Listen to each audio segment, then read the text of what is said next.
Hi friends, இந்த வீடியோவில் நம்ம என்ன பார்க்க போகிறோம் அப்படின்னா B.Ed 4th செமஸ்டரில் இருக்கிற கிரியேட்டிங் அண்ட் இன்க்ளூசிவ் ஸ்கூல் பேப்பர்லேருந்து ஃபர்ஸ்ட் யூனிட் தான் பார்க்க போகிறோம். யூனிட் நேம் வந்து பெர்ஸ்பெக்டிவ்ஸ் இன் இன்க்ளூசிவ் எஜுகேஷன். இது வந்து ரொம்ப சின்ன யூனிட் தான். அதுவும் இல்லாமல் நம்ம ஆல்ரெடி ஃபர்ஸ்ட் செமஸ்டர் செகண்ட் செமஸ்டரில் படித்த பேப்பரில் உள்ள ரெஃபரன்ஸ் தான் வந்து இதில் நிறையா வரும். அதனால் அண்டர்ஸ்டாண்ட் பண்ணிக்கிறதுக்கும் ஈஸியாக தான் இருக்கும். ஆனால் இந்த வீடியோ வந்து நான் ரெண்டாக ஸ்ப்ளிட் பண்ணி போட போகிறேன். ஏன்னா வீடியோ சைஸ் லார்ஜாக இருக்கும்போது அப்லோட் பண்ணுறதுக்கு கஷ்டமாக இருக்கிறதுனால நான் ரெண்டாக வந்து ஸ்ப்ளிட் பண்ணி போடுறேன். ஸோ இந்த யூனிட் ஃபுல்லாகவே நம்ம என்ன பார்க்க போகிறோம் அப்படின்னா இன்க்ளூசிவ் எஜுகேஷன் வந்து இந்தியாவில் கொண்டு வந்த இந்த ஹிஸ்டாரிக்கல் பெர்ஸ்பெக்டிவ் பற்றி பார்க்க போகிறோம். அண்ட் தென் இன்க்ளூசிவ் எஜுகேஷன் ஏன் இந்தியாவில் கொண்டு வந்தாங்க, அதோட எமர்ஜென்சி பற்றி பார்க்க போகிறோம். அண்ட் தென் அதை வந்து இம்ப்ளிமெண்ட் பண்ணுறதுக்கு வந்து கொண்டு வரப்பட்ட ஆக்ட்ஸ், பாலிசிஸ், ப்ரோக்ராம்ஸ் அதை பற்றி பார்க்க போகிறோம்.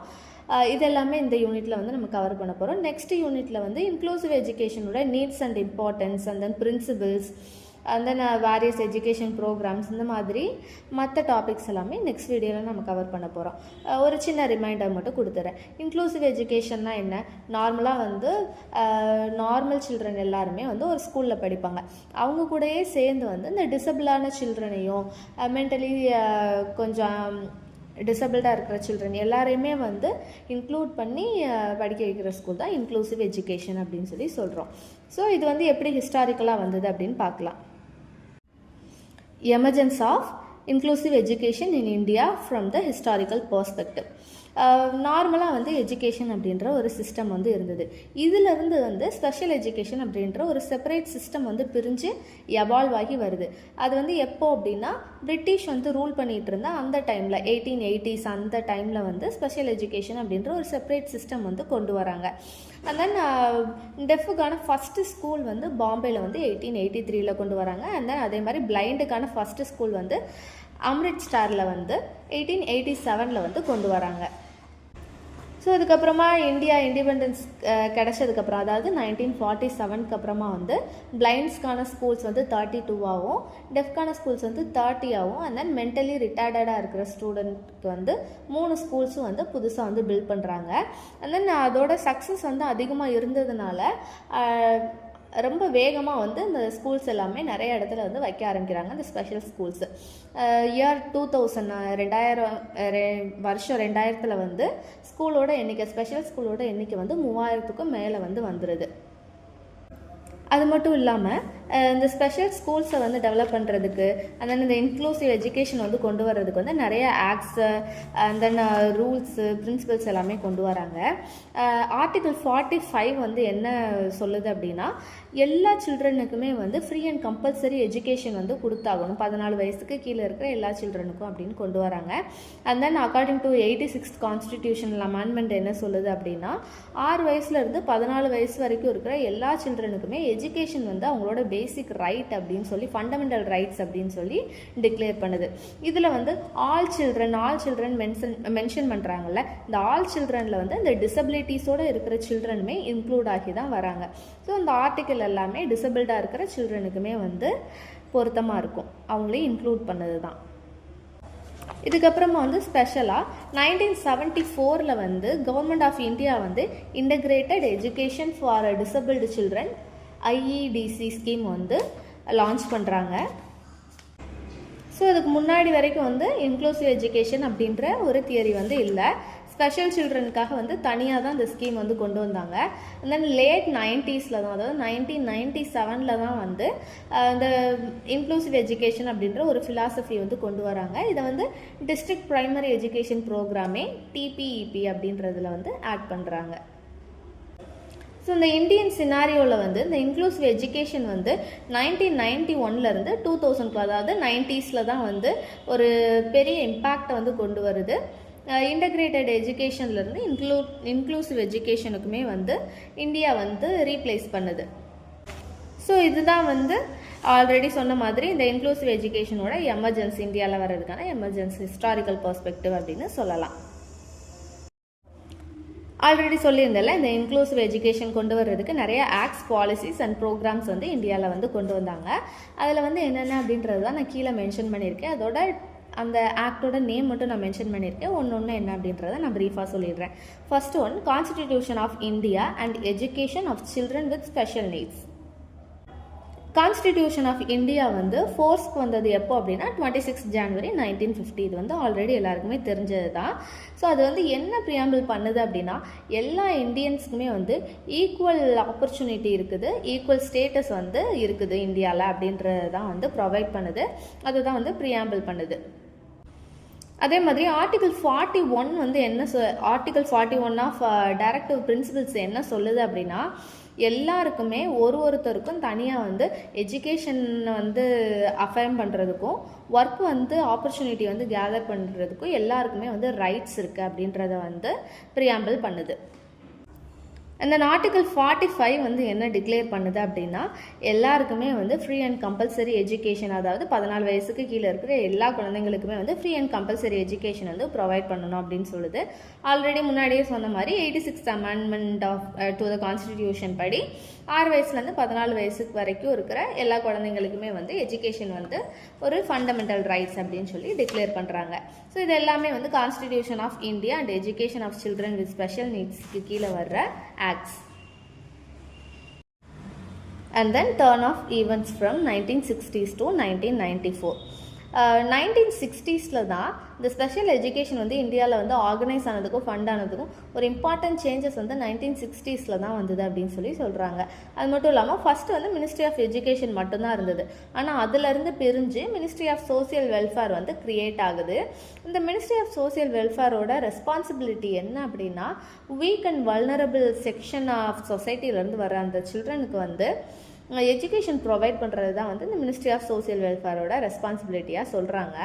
ஆனால் இந்த மினிஸ்ட்ரி ஆஃப் சோசியல் வெல்ஃபேர் வந்து ஆல்ரெடி இருக்கிற அந்த கரண்ட் எஜுகேஷன் சிஸ்டத்தை வந்து சப்போர்ட் பண்ணுறதுக்கு பதிலாக டிசபிலிட்டியோடு இருக்கிற சில்ட்ரனுக்கு, வீக் அண்ட் வல்னரபிள் சொசைட்டிலேருந்து வர சில்ட்ரனுக்கு மட்டுமே வந்து எஜுகேஷன் வந்து ப்ரொவைட் பண்ணிக்கிட்டே இருக்குது அப்படின்னு சொல்கிறாங்க.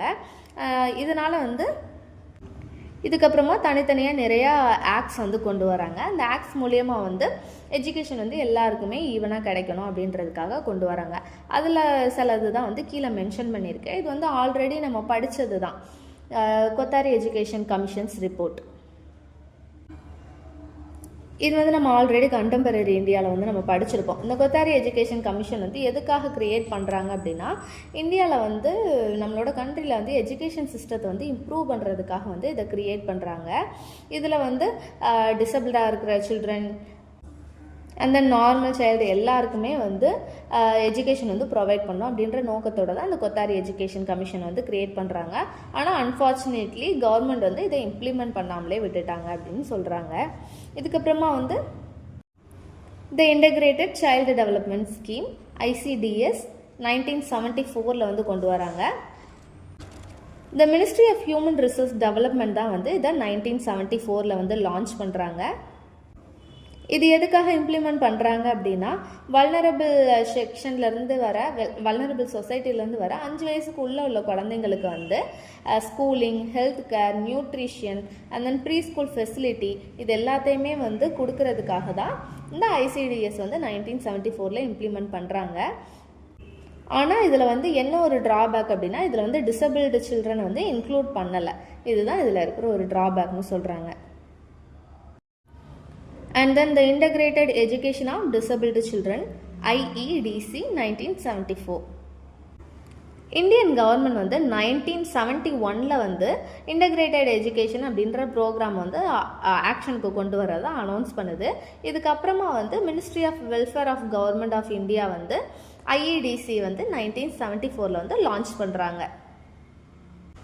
இந்த ப்ரோக்ராமை வந்து எதுக்காக கொண்டு வராங்க அப்படின்னா, டிசபிலிட்டிஸோடு இருக்கிற சில்ட்ரனுக்கு வந்து ஃபினான்ஷியல் சப்போர்ட்டுக்காகவும், அதாவது அவங்க ஒரு ஸ்கூலில் படிக்கிறாங்க அப்படின்னா புக்ஸுக்கு, ஸ்கூல் யூனிஃபார்ம்ஸ்க்கு, டிரான்ஸ்போர்ட்டேஷனுக்கு அண்ட் தென் ஸ்கூலுக்கு தேவைப்படுற மற்ற எக்யூப்மெண்ட்ஸ், எய்ட்ஸ்லாம் இருக்கும்ல, அதுக்கு வந்து சப்போர்ட் பண்ணுறதுக்கு, ஒரு ஃபினான்ஷியலாக சப்போர்ட் பண்ணுறதுக்காக தான் வந்து இந்த IEDC ப்ரோக்ராமை வந்து கொண்டு வராங்க. இதோட நோக்கமே என்ன அப்படின்னா, இப்படி டிசபிலிட்டிஸோடு இருக்கிற ஸ்டூடெண்ட்ஸோட அச்சீவ்மெண்ட்டு இம்ப்ரூவ் பண்ணுறதுக்காகவும், அண்ட் தென் ஸ்கூலை விட்டு நிற்கிறாங்கல்ல, பாதியிலே வந்து ட்ராப் அவுட் ஆகுறாங்கல்ல, அதை வந்து கம்மி பண்ணுறதுக்காகவும் தான் வந்து இந்த IEDC வந்து கொண்டு வராங்க. ஃபஸ்ட்டு வந்து இதுக்கு தேவையான ஃபண்ட்ஸ் எல்லாமே வந்து யூனிசெஃப்லேருந்து தான் வருது. அதுக்கப்புறமா வந்து கொஞ்ச நாள் போக போக ஸ்டேட் டிபார்ட்மெண்ட் ஆஃப் எஜுகேஷன் வந்து 1992 வந்து அந்த ஃபுல் ஃபண்டுமே வந்து அவங்களே ரெஸ்பான்சிபிலிட்டி எடுத்து டேக் ஓவர் பண்ணிக்கிறாங்க.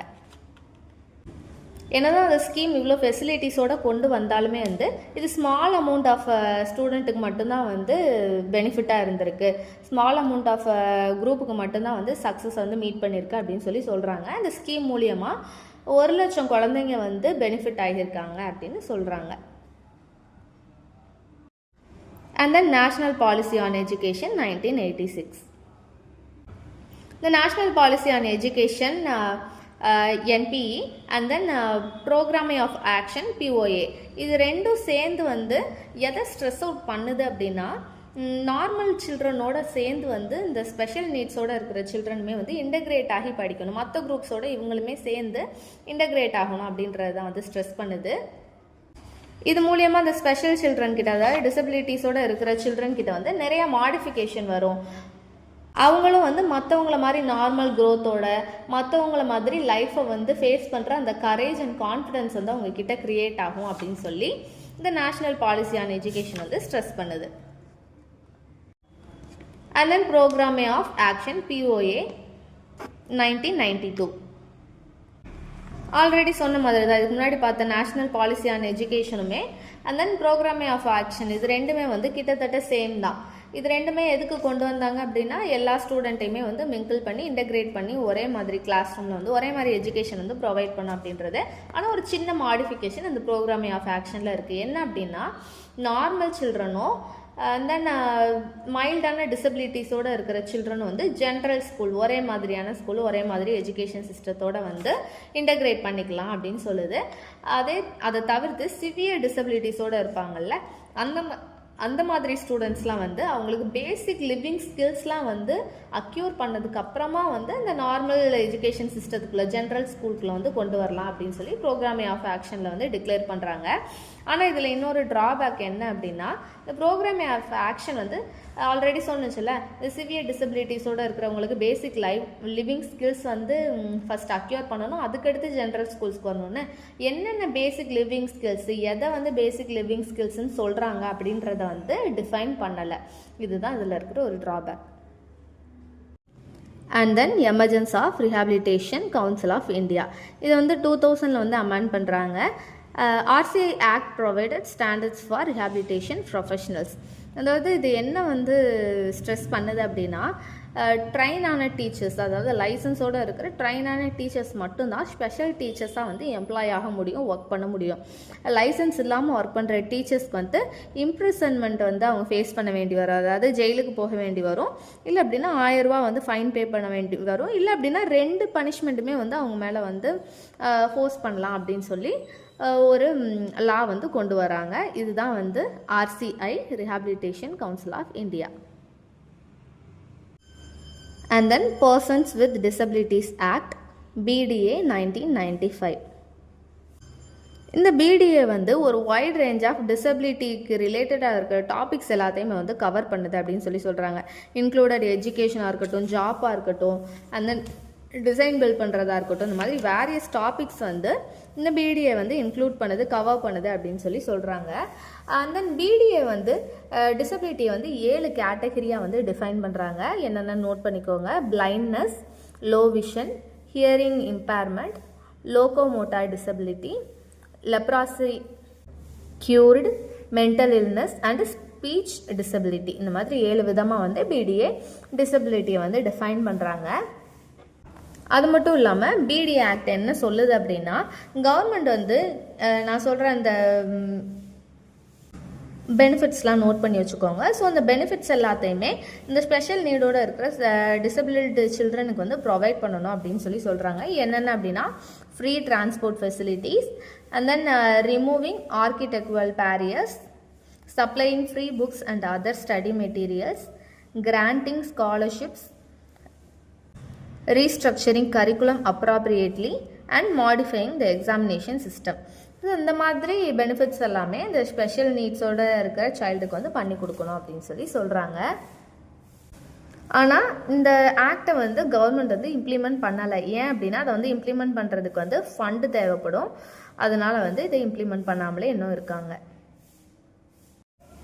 அண்ட் தென் சர்வ சிக்ஷா அபியான் SSA. இது எதுக்காக கொண்டு வந்தாங்க அப்படின்னா எஜுகேஷன் ஃபார் ஆல். இதான் இதோட மெயினான ஒரு பிரின்சிபலாகவே சொல்கிறாங்க. இது வந்து ஒரு 5 இயர் பிளான் 1997 to 2002 வரைக்கும் லான்ச் பண்ணியிருந்தாங்க.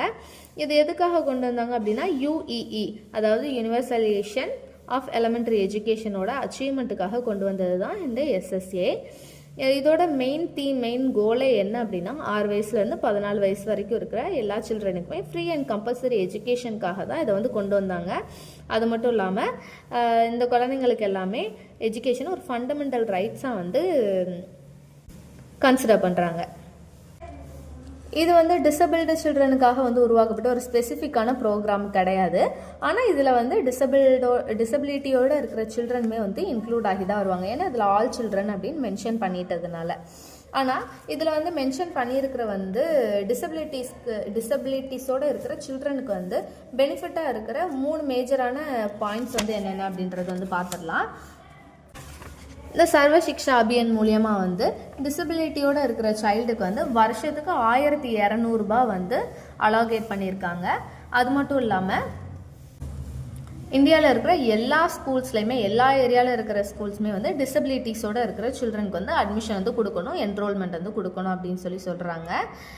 அது மூலயமா வந்து டிசபிலிட்டியோடு இருக்கிற சில்ட்ரன் வந்து அவங்க பக்கத்தில் உள்ள ஸ்கூலையே வந்து போய் அட்டன் பண்ணிக்கிறதுக்கு ஈஸியாக இருக்கும். அது மட்டும் இல்லாமல் இந்த டிசபிலிட்டியோடு இருக்கிற ஸ்டூடெண்ட்ஸ்க்கு வந்து ஸ்பெஷலான ஃபினான்ஷியல் கிராண்ட்ஸ் வந்து அவைலபிள் பண்ணுறாங்க. ஸோ இது எல்லாமே வந்து டிசபிலிட்டியோடு இருக்கிற ஸ்டூடெண்ட்ஸுக்கு மட்டும் கிடைக்கக்கூடிய அந்த பெனிஃபிட்ஸு இந்த சர்வ சிக்ஷா அபியான் கீழே. And then right to education act 2009. Article 21A of constitution என்ன சொல்லுது அப்படின்னா 6லேருந்து 14 வயசு வரைக்கும் இருக்கிற எல்லா குழந்தைங்களுக்குமே வந்து ஃப்ரீயான அப்ராப்ரியேட்டான அண்ட் தென் கம்பல்சரியான எஜுகேஷன் வந்து கிடைக்கணும் அப்படின்னு வந்து சொல்லுது. இது வந்து 2009 வந்து இந்தியன் பார்லிமெண்ட்டுக்கு வந்து பாஸ் ஆகுது. அண்ட் தென் ஆக்டுக்கு எஃபெக்ட்டுக்கு எப்போ வருது அப்படின்னா 2010 வந்து எஃபெக்ட்டுக்கு வந்து வருது. இதுவுமே சர்வ சிக்ஷா அபியான் மாதிரி தான். இது வந்து ஸ்பெஷலாக வந்து டிசபிலிட்டியோடு இருக்கிற சில்ட்ரனுக்காக உருவாக்கப்பட்ட ஆக்ட் கிடையாது. ஆனால் இதில் வந்து டிசபிலிட்டியோடு இருக்கிற சில்ட்ரனுமே இன்க்ளூட் ஆகி தான் வராங்க. Inclusive of children with disabilities அப்படின்னு சொல்லலாம். இந்த ஆக்டுக்கு கீழே வந்து நிறைய இம்பார்ட்டண்டான கிளாஸஸ் வந்து இருக்குது. அதில் வந்து முக்கியமான 4 மட்டும் நான் ஹைலைட் பண்ணி சொல்கிறேன். என்னென்ன அப்படின்னா, ஸ்கூல்ஸில் வந்து எந்த விதமான ஃபீஸோ இல்லை அப்படின்னா டொனேஷனோ ஸ்டூடெண்ட்ஸ் கிட்டேருந்து வாங்கக்கூடாது அப்படின்னு சொல்லி ஒரு கிளாஸ் கொண்டு வராங்க. அண்ட் தென் ஒரு குழந்தை வந்து 6 வயசை தாண்டிருச்சு அப்படின்னா அவங்க ஏஜுக்கு அப்ராப்ரியேட்டான கிளாஸ் என்ன ஸ்டாண்டர்டோ அந்த ஸ்டாண்டர்டில் வந்து அட்மிட் பண்ணணும் அப்படின்னு சொல்கிறாங்க. இப்போ ஒரு வேளை 7 வயசு வரைக்கும் ஒரு குழந்தை வந்து ஸ்கூல்லேயே சேரல, அப்போ தான் வந்து சேர்றாங்க அப்படின்னா அவங்கள ஃபஸ்ட் ஸ்டாண்டர்ட் போடாமல் 7 வயசுனா செகண்ட் ஸ்டாண்டர்டில் தான் போடணும். ஏன் இதுக்கு அப்படி சொல்கிறாங்க அப்படின்னா சில்ட்ரனுக்கு வந்து என்ன ஏஜோ அந்த ஏஜுக்கு தகுந்த மாதிரி ஒரு இன்டலெக்சுவல் எபிலிட்டி வந்து அவங்களுக்கு கிடச்சிரும். அதனால் அந்தந்த ஏஜ் அப்ராப்ரியேட்டான ஸ்டாண்டர்டில் வந்து அவங்கள அட்மிட் பண்ணணும் அப்படின்னு சொல்கிறாங்க. ஸோ இன்டலெக்சுவலாக வந்து டிசபிலிட்டியோடு இருக்கிற சில்ட்ரனுக்கு மட்டும் இது பொருந்தாது. இப்போ ஒரு குழந்தைக்கு வந்து அதோட பக்கத்து ஏரியாவில் வந்து படிக்க போகிறதுக்கு வந்து ஸ்கூல் இல்லை, சுற்றி இருக்கிற ஒரு 10 கிலோமீட்டர் ரேடியஸ்குள்ளே ஸ்கூலே இல்லை அப்படின்ற போதில் ஸ்டேட் கவர்மெண்ட்டும் லோக்கல் பாடிஸும் வந்து ரெஸ்பான்சிபிலிட்டி எடுத்துக்கிட்டு அந்த ஏரியாவில் வந்து அந்த குழந்தை படிக்கிறதுக்காக ஸ்கூல் வந்து க்ரியேட் பண்ணி தரணும் அப்படின்னு சொல்கிறாங்க. அண்ட் தென் இந்த ஆக்டுக்கு வந்து ஃபண்டு வந்து ரைஸ் பண்ணுறதுல ஃபண்ட் வந்து கொடுக்குறதுல வந்து போத் ஸ்டேட் கவர்மெண்ட்டுக்கும் சரி சென்ட்ரல் கவர்மெண்ட்டுக்கும் சரி ஈக்குவலான ஒரு ரெஸ்பான்சிபிலிட்டி இருக்குது அப்படின்னு சொல்கிறாங்க. இது எல்லாமே வந்து இந்த ரைட் டு எஜுகேஷன் ஆக்டுக்கு கீழே வர முக்கியமான ஹைலைட் பண்ணி காமிச்ச கிளாஸஸ். அது மட்டும் இல்லாமல் நிறையா வந்து இருக்குது. ப்ரைவேட் ஸ்கூல்லலாம் வந்து 25% ஆஃப் சீட் வந்து Dalit and marginalised section of சொசைட்டிக்கு வந்து அலாகேட் பண்ணணும். அது மட்டும் இல்லாமல் டீச்சர்ஸ்க்கு வந்து பெர்மனன்ட் ஸ்டாஃபை வந்து ஹையர் பண்ணணும், அவங்களுக்கு வந்து ஃபுல் சேலரி கொடுக்கணும், மற்ற பெனிஃபிட்ஸ் கொடுக்கணும். இந்த மாதிரி நிறையா வந்து இதுக்கு கீழே வந்து பெனிஃபிட்ஸ் வந்து கொண்டு வந்திருக்காங்க. And then the action plan for inclusion in education of children and youth with disabilities, IECYD. The Ministry of Human Resource Development வந்து 2005ல் வந்து இந்த IECYD வந்து டிராஃப்ட் பண்ணுறாங்க. இதோட பிளானே என்ன, மெயின் கோலே என்ன அப்படின்னா, எல்லா குழந்தைங்களுமே டிசபிலிட்டியோடு இருக்கிற எல்லா குழந்தைங்களுமே வந்து ஒரு நார்மலான எஜுகேஷன் சிஸ்டத்தை வந்து ஆக்சஸ் பண்ணிக்கிறதுக்கான ரைட்ஸ் வந்து இருக்கணும் அப்படின்றது தான் இந்த IECYDயோட மெயின் கோலாகவே சொல்கிறாங்க. இது வந்து மைல்டான டிசபிலிட்டியோடு இருக்கிற சில்ட்ரனுக்கு வந்து பொருந்தும். அது இல்லாமல் வந்து சிவியர் இன்டலெக்சுவல் டிசபிலிட்டிஸோடு இருக்கிற சில்ட்ரனுக்கு வந்து ஹோம் பேஸ்டு எஜுகேஷன் வந்து ப்ரொவைட் பண்ணணும் அப்படின்னு இந்த IECYD வந்து ஸ்ட்ரெஸ் பண்ணுது. And then inclusive education of the disabled at the secondary stage, IEDSS. Already வந்து integrated education for disabled children, IEDC அப்படின்ற ஒரு ஸ்கீம் வந்து இருக்குது. இதை வந்து கவர்மெண்ட் வந்து ரிஃபார்ம் பண்ணி 2008ல் வந்து inclusive education of the disabled at the secondary stage, IEDSS அப்படின்னு கொண்டு வராங்க. இது வந்து ஃபோர்ஸுக்கு, அதாவது எஃபெக்ட்டுக்கு எப்போ வருது அப்படின்னா April 1, 2009ல் வந்து கொண்டு வராங்க.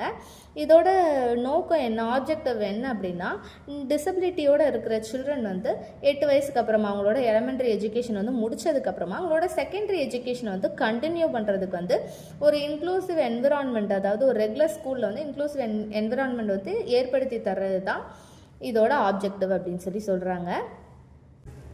ஸோ இந்த IEDSS வந்து எதை ஃபோக்கஸ் பண்ணுது அப்படின்னா 14லேருந்து 18 வயசு வரைக்கும் இருக்கிற ஸ்டூடெண்ட்ஸ் வந்து ஃபோக்கஸ் பண்ணுது, அதாவது டிசபிலிட்டியோடு இருக்கிற ஸ்டூடெண்ட் வந்து ஃபோக்கஸ் பண்ணுது. ஸோ இந்த ஸ்கீமுக்கு கீழே வந்து டிசபிலிட்டியோடு இருக்கிற 14லேருந்து 18 வயசு வரைக்கும் உள்ள ஸ்டூடெண்ட்டுக்கு வந்து 3000 வந்து வருஷத்துக்கு வந்து ப்ரொவைட் பண்ணுறாங்க. இது வந்து சென்ட்ரல் கவர்மெண்ட் கிட்டேருந்து வந்து வருது. இது எதுக்காக அப்படின்னா, அவங்களுக்கு தேவையான அந்த நெசசரி மெட்டீரியல்ஸ், எஜுகேஷனுக்கு தேவையானதை வந்து பர்ச்சேஸ் பண்ணிக்கிறதுக்காக இயர்லி 3000 வந்து அவங்களுக்கு ஸ்காலர்ஷிப்பாக வந்து கிடைக்குது. At last, the national trust act 1999. National Trust for the Welfare of Persons with Autism, Cerebral Palsy, Mental Retardation and Multiple Disability. இது எதுக்காக இந்த ஆக்ட் கொண்டு வராங்க அப்படின்னா, டிசபிலிட்டி செக்டாரில் இருக்கிற பர்சனோட ரைட்ஸ் வந்து ப்ரொமோட் பண்ணுறதுக்காகவும் ப்ரொடெக்ட் பண்ணுறதுக்காகவும் இந்த நேஷ்னல் ட்ரஸ்ட் ஆக்ட் வந்து 1999ல் கொண்டு வராங்க.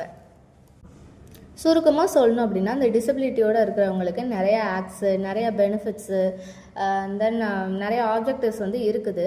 ஆனால் அதை வந்து அவங்களால சரியாக அந்த ரைட்ஸை வந்து ஆக்குபை பண்ணிக்க முடியுமா, அவங்களால ப்ரொடெக்ட் பண்ண முடியுமா அப்படின்றது வந்து கன்ஃபார்மாக சொல்ல முடியாது. ஏன்னா ஆல்ரெடி அவங்களே வந்து ஒரு டிசபிலிட்டியோடு வந்து இருக்காங்க. ஸோ அவங்களோட ரைட்ஸை வந்து ப்ரொடெக்ட் பண்ணிக்கிறதுக்காகவும் ப்ரொமோட் பண்ணிக்கிறதுக்காகவும் தான் அந்த நேஷ்னல் ட்ரஸ்ட் ஆக்ட் வந்து 1999ல் க்ரியேட் பண்ணியிருக்காங்க.